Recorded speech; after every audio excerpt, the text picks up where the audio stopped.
Hi, fellow subscribers. Want to thank you for joining us again here at Education Unpacked. We want to thank our loyal subscribers who have been with us since we started this journey. We appreciate your time. And again, we are going to bring in a very important and inspiring episode again.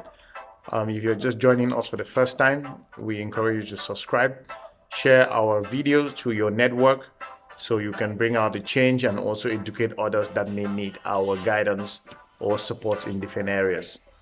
So today we're going to talk about or to teach you or help you understand how to start an application without a bachelor's degree, without a master's degree, without a high school diploma, or whether you don't have, even if you don't have a GCSE or an A levels, or you don't have any certificate, but you want to do either a bachelor's or a master's degree. So this is possible. But our focus first will be on, can you do a master's degree without a bachelor's? We did a previous video a few weeks ago, a few months ago rather, that talked about the application process, how you can secure your master's degree without needing a previous bachelor's degree.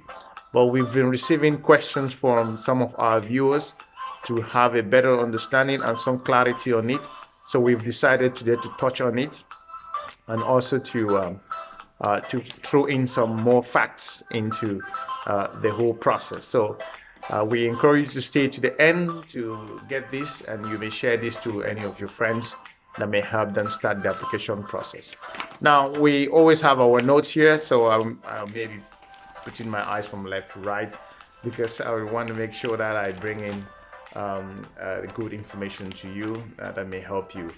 So what happens here is that we're going to talk about the question will be if you can still obtain a master's degree without a bachelor's or without a previous certificate or a postgraduate diploma. Again, like we said in the previous video, we are just trying to reinforce what we did in our previous video. Yes, it's possible. I would say that yes, it is absolutely possible. You can obtain a master's or an MBA, whatever you call it, from a reputable university online without you having any previous bachelor's degree. So this is just to tell you how the educational landscape has revolutionized. I do understand it's a taboo in some communities, in some countries around the world, but people are moving forward. So hopefully, as a result of the different challenges that we're encountering now, other countries will implement this.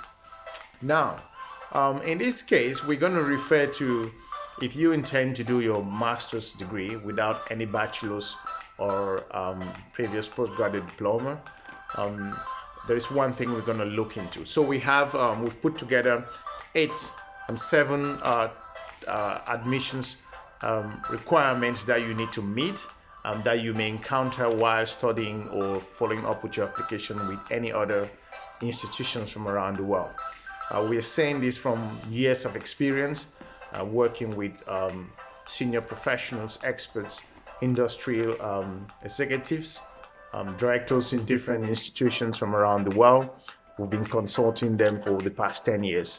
So what we're telling you here today is the fact, and you can go start your application as soon as possible. First, without a bachelor's degree, you also must make sure that you have a previous work experience. Because without a bachelor's degree, what takes you to the master's? The most important thing here will be the bachelor's, without bachelor's, your experience. Your experience counts here more than anything else. So we want to advise you, first of all, that some universities may consider a variety of topics, variety of things that may need you to qualify. Number one will be your experience. Experience is vital. That's what will lead you through to obtaining admissions to whatever university you want to go into. In some cases, some university will require you to have a minimum of 5 years of experience, work experience in particular. It's so essential. Um, This is what will take you through into that particular master's degree you want to go in for. Now, the 5 years experience may be required in the case of an MBA program. That doesn't relate to a general master's degree. So you might be required to have a master's degree, but you need at least 5 years of experience. It could be a managerial experience.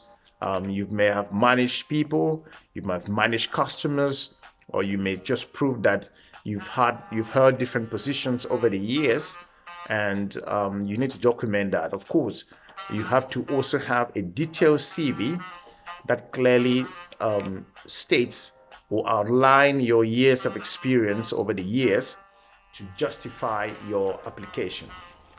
So that's it about work experience. That's number one. Work experience goes along in MBA courses. You may need a 5 years work experience to clearly show your future university. The second thing is we're going to talk about, we will emphasize about things like you outlining those companies that you work with. You need to show the responsibilities that you assumed over the years, both in your current employer or in your previous employer. So it's important. Now, another thing you should know is about you need to provide a comprehensive reference letter. This is so important as your work experience. The reference letters could come from your current employer or may come from your previous employer. But I would say that from my experience dealing with executives from different industries, most of the time universities will require you to provide the 5 years of experience coming from your current employer. However, what happens is you may also decide to put in 3 years of your experience. Now, the one that you do have at the moment, if you are working for a company for 3 years and you needed 5 years experience, you may choose to use the previous 2 years in your previous company to align that together so you can have a full 5 years experience. So this is important, so you know. So the 5 years experience may require you to, if let's say you are a new professional who is still entering the industry and you don't have the full 5 years of experience, you may want to, that may be a deficiency in that case. But if you have 5 years experience which is spread across different functions, you may bring in those different five years of experience. And if you have good relationship with your previous employer, some people do not have good experiences with their previous employer, so it might be a challenge in that case. I don't know what your situation is, but in most cases we are assuming here that you have a good relationship with your previous employer. So you can put together your past 2 years and your current 3 years to prove your 5 years of managerial or client-based relationship management, or prove your different administrative 5 years of experience.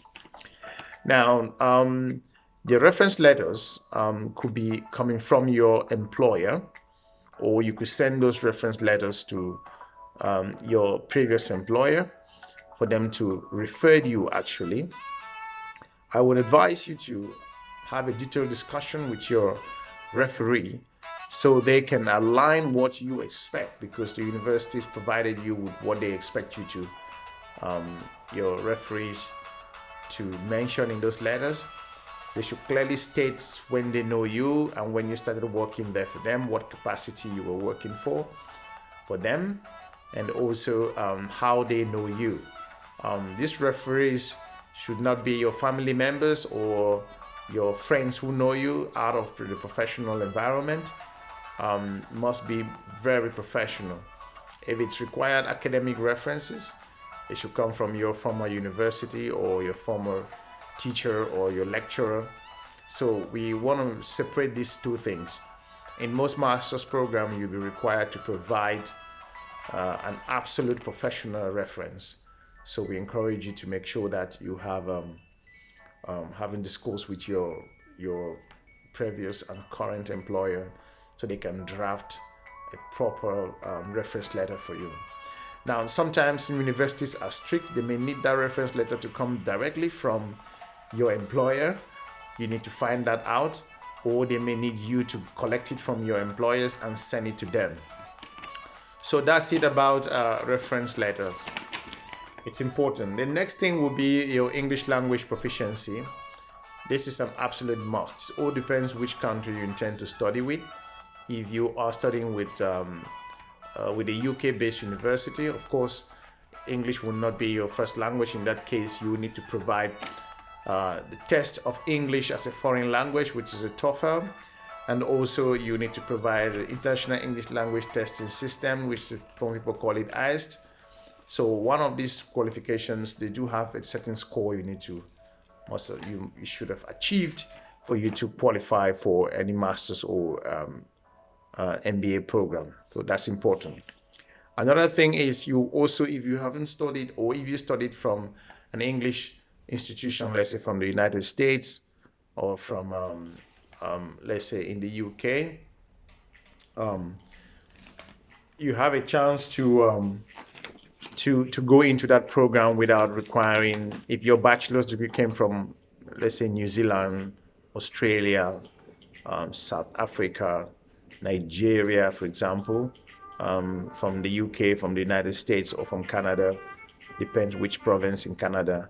So you might go through into that particular degree program. Another thing is, under the English language part, is you may want final from the university if they have an in-house process. Most universities have an in-house process. The in-house process helps a lot because it is the process and it facilitates everything. And you may want to ask them, so they may have some kind of an internal exams that you may take, or you would have to prove some kind of exams yourself. So this is important. So 3 aspects: you either have one of the international recognized English language tests, or your degree came from an English speaking university, or you ask the university if they have an in-house process. That's it for in that part. The next part here, which is the motivational letter. Some people call it the personal letter or the motivational statement, whatever you call it. This is one of the most important parts in this admissions process. You need to demonstrate here your passion, the reason why you want to do the program. In the past, we've looked at some students and some professionals, working experts, just write what they feel, or go to the internet and copy previous or pasted reference letters from other people and bring it there. I tell you what, this won't work, because the university departments also, they are becoming very sophisticated, and now they have built in what we call it turning in. If you don't know what turning in is, you can go to one of our previous videos. We did a whole episode about what turning in is. It's very important if you intend to study online to learn what turning in is. It's a vital tool that will enhance your whole experience about being successful in an online studies. Now, we encourage you to take your time, express yourself, put in your passion in your motivation letter, focus on why you want to do this program, talk about how you're going to succeed. It's not like what you know, but what you can prove in the future. So you need to talk about why this particular program, what you intend to do with this, and what is the reason you are thinking about doing it now. It's so important. It will be helpful in your own success. Now, put in your energy, your time in this particular reference letter. It's just so important. It will help you contribute in your selection process. You don't have to rush through this. We advise you to concentrate on the motivation letter or the personal letter that you're going to write, because I assure you that 99% of this letter, if it's a master's program, the university will want to take a look at.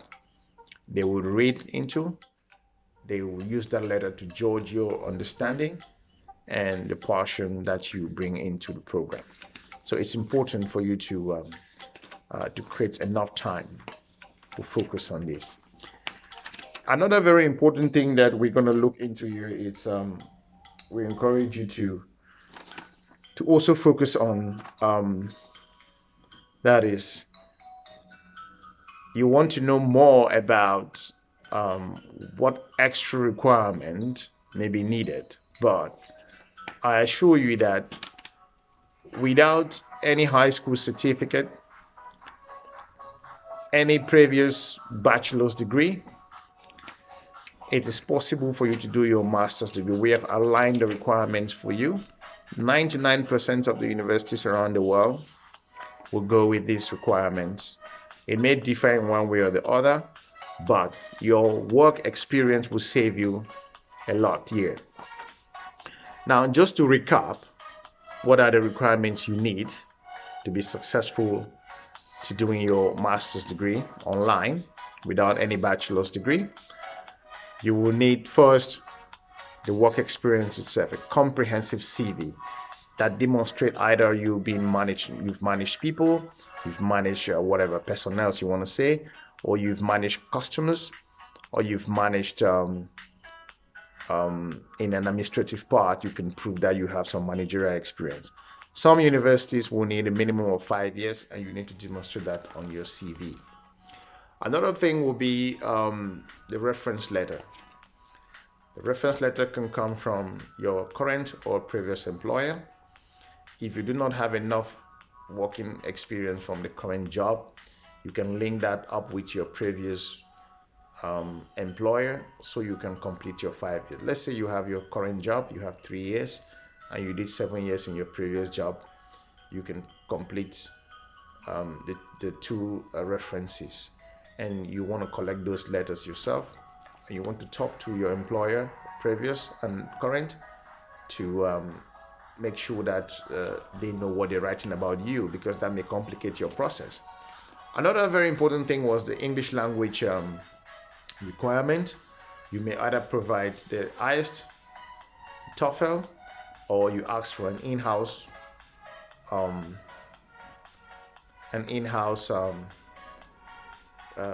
process that the university has. So if you were born in EU, you were born in one of or you're a national of one of those countries I mentioned earlier, from New Zealand, from the United States, from Canada, depending on the states, from the UK, from South Africa, from Nigeria, your application may be considered, because some of those countries are considered native speakers countries. The last one will be your motivation. Motivational letter. Do not copy motivation from the internet.